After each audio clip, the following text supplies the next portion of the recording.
Hello, good evening, my dear viewers. Welcome to my channel. Viewers, I am committed to my promises. In my previous video, I told you I'll come back with another new topic of the chapter, that is the end of bipolarity. In the first part of the video, we have discussed the unique features of Soviet Union.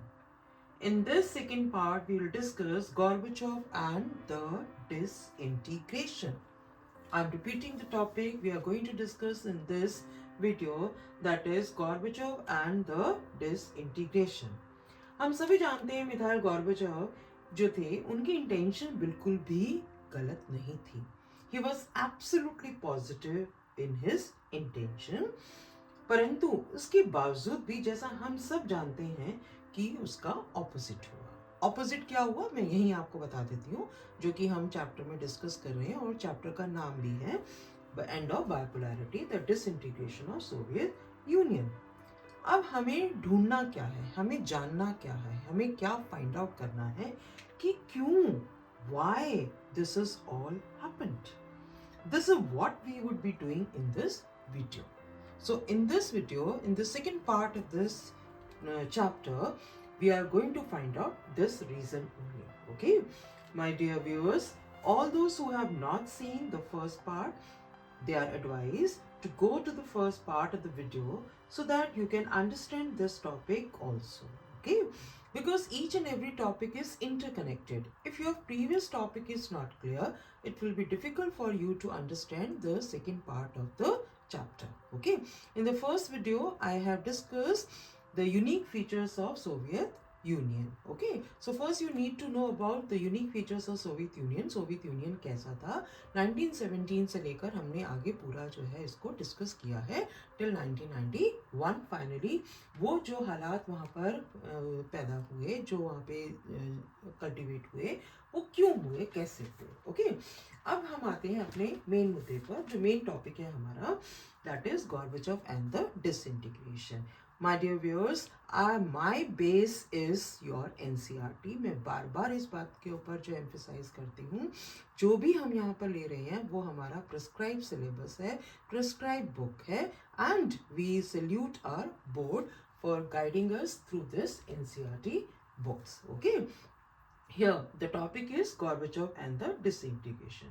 So my dear viewers, Mikhail Gorbachev जो थे, जब जो general secretary बनते हैं, he become general secretary कब बनते हैं, वो 1985 में है. ओके, सो जैसे ही वो जनरल सेक्रेटरी बनते हैं तो होता क्या है, तो गोर्बाचेव है वो, उनको ये महसूस होने लगता है कि सोवियत यूनियन में कुछ रिफॉर्म्स की जरूरत है. Okay, so Gorbachev felt necessary to reform the Soviet Union and to upgrade in the field of information and technology. Okay, इस फील्ड में भी वो जो है उसको एडवांस करना चाहते हैं.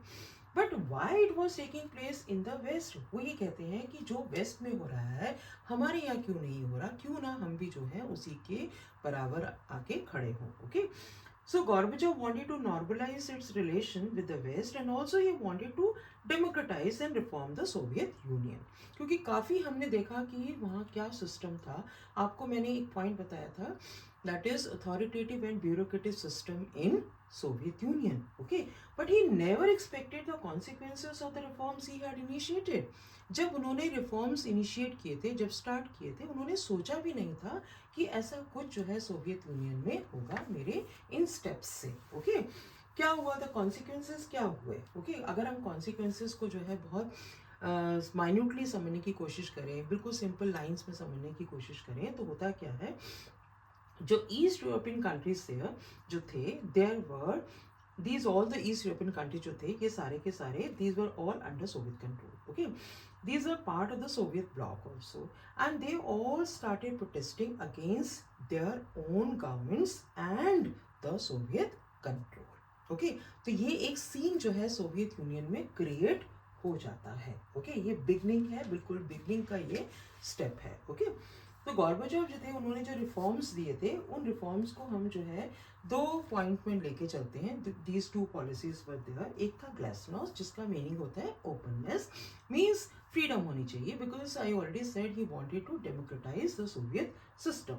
इसके साथ साथ उन्होंने पेरेस्ट्रोइका पर जोर दिया, that is to restructure Soviet Union. Okay, तो इन दो हेड्स के अंडर जो है रिफॉर्म्स इंट्रोड्यूस किए गए. Okay, he carried out reforms. Gorbachev, he did not intervene when the disturbances occurred here. यहाँ ये एक पॉइंट थोड़ा आपके लिए ट्विस्टेड है. पॉइंट क्या है कि रिफॉर्म्स इंट्रोड्यूस हुए और बट जो है कुछ साथ साथ धीरे धीरे जो है कुछ पार्ट्स में जो है डिस्टर्बेंस भी दिखाई देने लगी, बट गॉर्बाचोव ने जो है उनकी ओर बिल्कुल भी ध्यान नहीं दिया. he did not intervene when the disturbances occurred, and finally what happens, the communist regime started collapsing one after the other. Okay, so धीरे धीरे एक एक करके जो कम्युनिस्ट रिजम था इन सारी ईस्ट यूरोपियन स्टेट्स में धीरे धीरे क्या होने लग गया, वो कोलैप्स होने लग गया. Now the crisis with in the USSR also started and result the disintegration took place.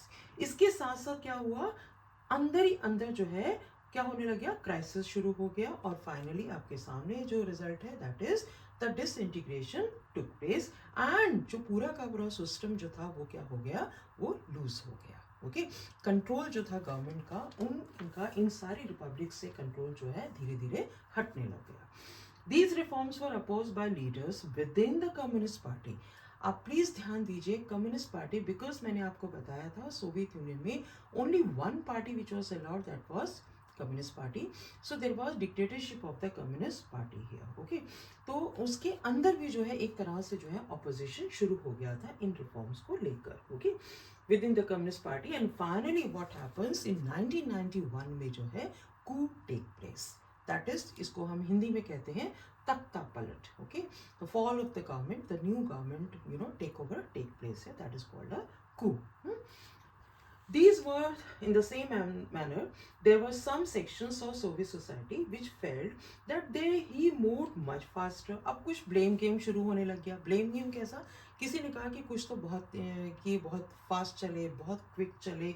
Okay, and there were these all the people, they were disappointed with his methods also. On the other hand, the members of the Communist Party, they felt, उन्होंने क्या सोचा कि their power and the privileges were eroding. जो उनके हाथ में power थी, उनके हाथ से पावर जो है धीरे धीरे जो है खिसकने लग रही है. ओके, खिसकती जा रही है एंड ऐसा लग रहा है कि जैसे हमारा होल्ड जो है सिस्टम से खत्म होता जा रहा है. Okay, in opposing this coup, the Boris Yeltsin जो थे, बोरिस येल्सिन ऐसे में जो है he emerged as a national hero. Power began to shift. कहाँ से power began to shift from the Soviet center to the republics.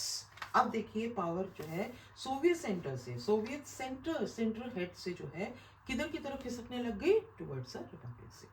Specially in the more Europeanised part of the Soviet Union, they have seen themselves as the sovereign state. Very important point, फिर से repeat करती हूँ कि ये जितने भी Europeanised part of the union थे, Soviet Union थे, they have seen themselves as the sovereign state.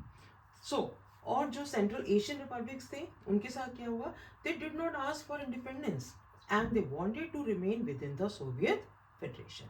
वो सब कहाँ रहना चाहते थे, सोवियत फेडरेशन के अंदर ही. Okay, finally under the leadership of Yeltsin, Russia, Ukraine and Belarus. ध्यान दीजिए, ये तीन republics, Russia, Ukraine and Belarus, these three major republics of USSR, they declared that Soviet Union was disbanded.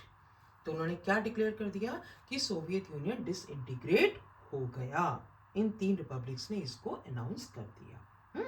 And as a consequence what happened, the Communist Party of Soviet Union was banned. Capitalism and democracy were adopted as the basis for post-Soviet republics. Okay, तो आप change देखिए, transitional phase आ रही है आपके सामने. कहाँ तो Soviet union एक सोशलिस्ट स्टेट था, कम्युनिस्ट पार्टी वहाँ पे डोमिनेट कर रही थी, वन पार्टी रूल. बट यहाँ क्योंकि गॉर्बाचोव ने कुछ जो है नया सपना दिखाना शुरू किया था, बट उसका रिजल्ट आपने देखा कि क्या रिजल्ट होगा. Now what happened, finally the Communist party Soviet Union was banned. Capitalism and democracy were adopted as the basis for post-Soviet republics. I'm saying post-Soviet republics. And finally, जो है CIS का formation होता है, और CIS का full form क्या है, that is the Commonwealth of Independent States, especially to the Central Asian ones. These countries were made the founder countries of CIS.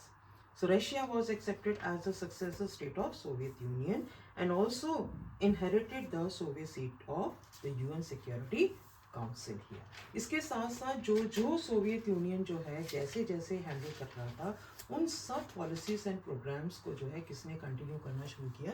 Russia ने.